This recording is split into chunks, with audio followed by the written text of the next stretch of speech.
What is up, people? Skywalker Hendrix here with another video for you guys today.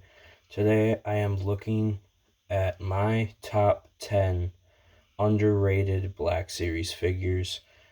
This is just my list personally. I think these are just some underrated figures in the Black Series. So, this is, a little bit different of a video, but I'd like to explain to you guys why I think some of these figures are heavily underrated. Alright, and I'm starting with JarJar Binks, of course. You love him, you hate him. I mean, he's JarJar Binks. You gotta love or hate him. It's no in between. So, but for me, I don't hate JarJar. Like, I love him for what he is, and I think the Clone Wars, for some reason I love him in the Clone Wars, so I don't know if that has anything to do with it. But this figure, nonetheless, if you hate him or you love him, this figure is just absolutely amazing. The articulation is incredible. I mean, the paint detail everywhere is just outstanding.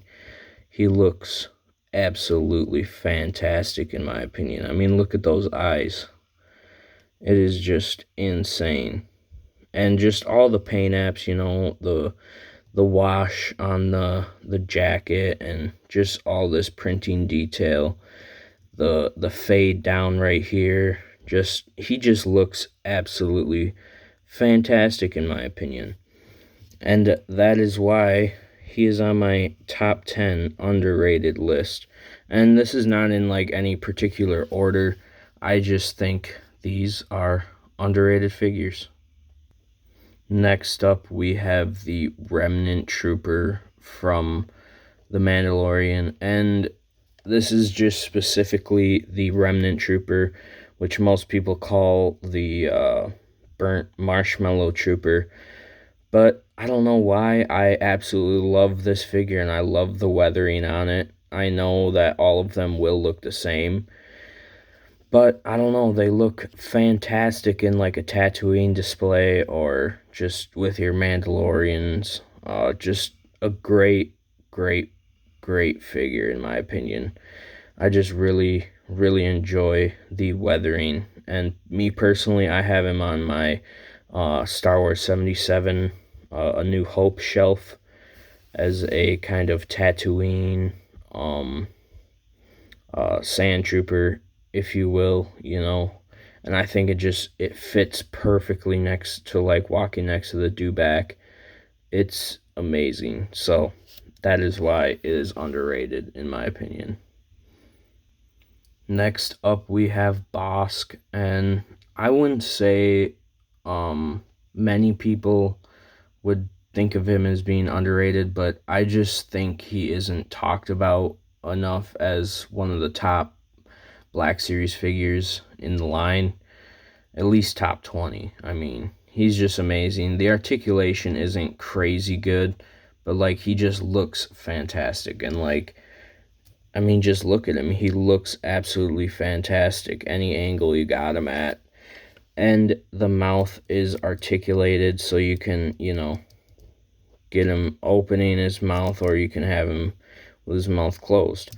So I just think he is an absolutely fantastic looking figure, and he's essential for your Empire shelf. I mean, I've been catching up on the bounty hunters, and they're all reasonably cheap on the aftermarket. So, and they're all fantastic. That is a little trend in this video. There will be some scoundrels and some bounty hunters. So, very underrated figures. But yeah, Bossk is definitely underrated, in my opinion. Not talked about enough as one of the greats. So, go get yourself a Bossk. And the next bounty hunter from Empire is, of course, Zuckus, or Forlom, whichever you want to call him, because yeah, back in the day, the toys came out and they were mismatched, kind of like the new Karnar Jax type of deal. So Um, but yeah, he is amazing. Absolutely fantastic figure. Uh, like, just the quality, the textures, on his head, amazing. The little bug eyes, the little whatever nozzle type deal. It's like a gas mask type. Oh, it's amazing. Just the tendrils coming down, like it's his skin, and it's just weird and amazing. Great articulation. Great articulation in this figure. And these soft goods are like thick, and like this is even kind of soft goods. I don't even know what that is. It's like leather rubber. Amazing. Amazing figure. Super great for the collection. Next up is the Elite Squad Trooper. Just it's kind of becoming a trend now of me talking about the Elite Squad Trooper. Somehow I love this figure. I think he is heavily underrated. I don't know why people are. I think he's recognized as a good figure, but I think the look. Maybe I'm biased because I love the green visor, and my favorite color is black. So like it's kind of like a figure that hits like my personal like if I designed a clone suit, this is what it would be. And I know they're not clones, but if I like designed a clone suit, this would be it. So, and they fixed the helmet distortion type deal with this. I think the helmet looks amazing. The articulation is great. They gave us, for all you people that hate the knees on the newer mold of the clones, got that fixed, but we still got great elbow articulation and butterfly joints and all that. It's just a great looking figure in my opinion, and that's why it's underrated. Next up is the Offworld Jawa, and this figure, in my opinion, is probably the most underrated figure in the Black Series. I think he's just amazing, and by the way, this was my very first Black Series figure, so I'm probably a little biased on that, but I just think it is an absolutely masterpiece of a figure. The texture on the hood looks amazing, just the shape and everything. And then these soft goods, it meshes so well, and I just think it's a perfect figure, like one of the best in the Black Series, to be honest. Like, it's one of my favorites. So, and it was my first, so it does have that like little spot in my heart, but I just love it. I love it. Absolutely fantastic. Go get a bunch of Jawas. And next up is Q90, and this is a recent figure actually. But from when it came out, I was like, man, this is a banger figure. And I feel like not a lot of people are talking about how great the articulation is in this figure, and it still looks like a droid.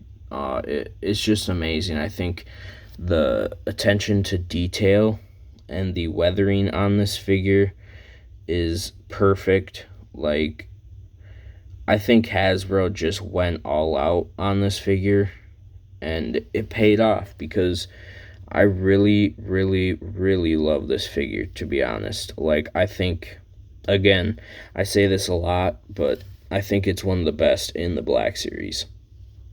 And just the posing you can do with it and everything is great. It's one of those figures that you get kind of like look at and you gotta like mess around with, gotta like put it in a different pose. And then when you're posing it, it like hits a new pose and it's like, ooh, that looks good too. So just a all around great figure. And now one of my favorite figures, and I feel like I've said that a lot, but this really is one of my favorite trooper designs in all of Star Wars. Just one of my most like iconic, in my eyes, most iconic looks, and this figure nails it. I mean, the like weathering down on the boots, the just everything, the articulation. And this is an early figure in the Black Series, and the articulation is just crazy. There was nothing like this articulation wise at the time in the Black Series, and it's just such a good figure in my opinion. The look is like menacing. He looks just so clean and badass, and oof, it looks good in my opinion. I love the Scout Trooper. Got a lot of love for episode 6. Return is just one of my favorite movies in general, so gotta love the Scout Trooper. And next up is Han Solo, specifically the Endor Han Solo. I think this figure is absolutely perfect representation of Harrison Ford Han Solo. It's just the soft goods on, if you have the jacket on him, are amazing. I love when they nail the soft goods and make it look so good. And if you take it off, you just have, kind of regular looking Han Solo. And I know people are probably going to hate on this, but I do use this Han Solo for my A New Hope display, just because it's the general look. I know he's not wearing blue pants, and the sleeves are all the way down and all that, but I think it gets the idea across of A New Hope Han Solo, so I do use him for that. And the head sculpt, too. The head sculpt, I think, is one of the best in the Black Series. I mean, it's between this and I do think Bespin head sculpt is a tad better, but I like the shade of his skin on this one a little better. But I just think this is a absolutely perfect figure for your shelf, and you get 2 looks for him. And last but not least, we have Chewbacca and C-3PO 2-pack. These figures, I'm going to count them as one, but they are technically 2 figures because you can put C-3PO together. And the C-3PO figure is a banger. I'm not going to do it right here because it's hard work getting him in that little net. So I'm going to keep him on Chewbacca. But this is just a great figure. And if you love Empire, like pretty much every Star Wars fan does, great representation of, Bespin Escape. So would look just fantastic in like a diorama, in like Bespin. Oof, that would be so good. I've been working on some diorama, little diorama work lately, and working on something. So maybe you'll see something in the future. But yeah, these are my underrated figures. So I think a lot of these are worth getting, and they will boost your display, in my opinion. So go get some of the figures that I mentioned in this video. Leave a like and subscribe if you are new. I'll see you all in the next video.